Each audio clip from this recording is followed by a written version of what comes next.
Hi team, welcome to Wednesday. Wanted to start with some practical things as we work through the rest of the days of this week and on into next week. And the one that I wanted to deal with today is the power of follow-up.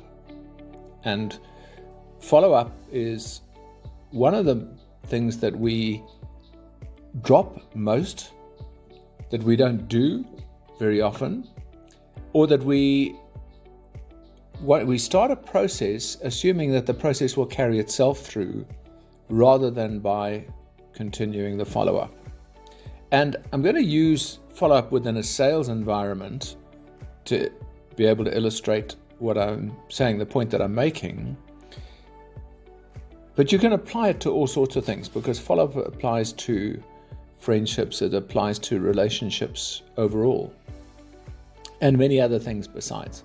So one of the things that we look at and complain about is you've tried to make a sale, you've gone in, had one attempt, the answer was no, you walk away from it. And we don't look at why the answer was no, and therefore we don't go back and follow up. And I was listening to Ray Higdon, funnily enough, and he was talking about how he sees sales and the way that he works on sales. And quoting, and I can't remember who it was that he was quoting, but one of the big sales organizations, whose comment was 98% of their sales come from follow-up. In other words, you won't get a sale first time round. First time round, you may make a contact, you may start a process, you may start a friendship, you may start a relationship. But the first contact may not yield a sale. And sadly, because we live in this rather strange instant world environment, we expect everything to be instant. So we're expecting it to be yes, and if it's not, walk away from it. Well, the advice from Ray Higdon, and it's the advice I think for all of us, and whether it's in a sales environment or not, in other words, you can apply it to a relationship environment as equally as to a sales environment, you need to go back again and again and again. And the comment that came out of Ray Higdon that for me was a very powerful one and hit me quite hard actually, because I know for me, I haven't been doing it. I haven't been doing it in a sales environment. I haven't been doing it also in a relationship environment. So that's a relationship friends-wise and business colleagues-wise, and setting up contacts and network-wise. So what he is saying is that have that list of people that you're starting to develop either a relationship with or a sales, well, I suppose.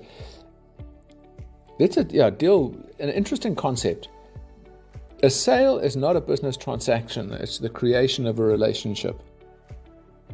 And if you can take that and start looking at that, you will end up with a different view on follow-up, a different view on sales, and a different relationship that you start to create with clients or customers.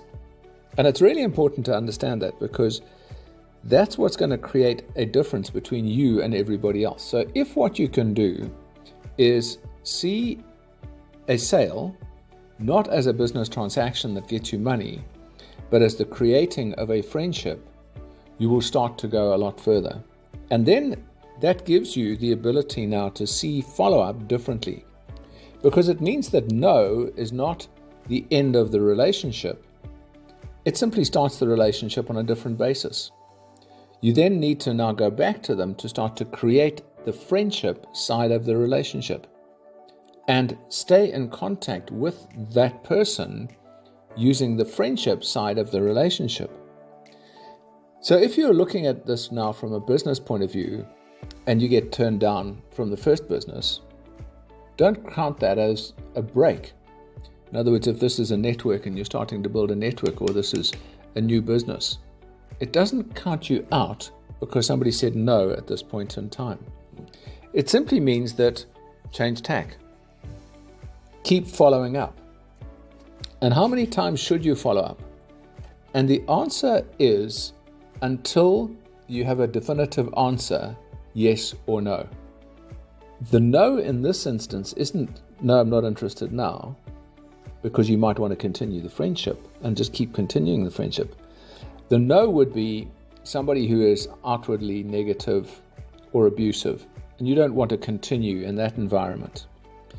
But other than that, if there is still a friendship, if there is still the ability to continue that friendship, keep going and keep following up. That is how you will build a strong business, build a friendship, build a relationship. But also, if you are in the sales business, that's where your major sales will come from. Team, have a wonderful day.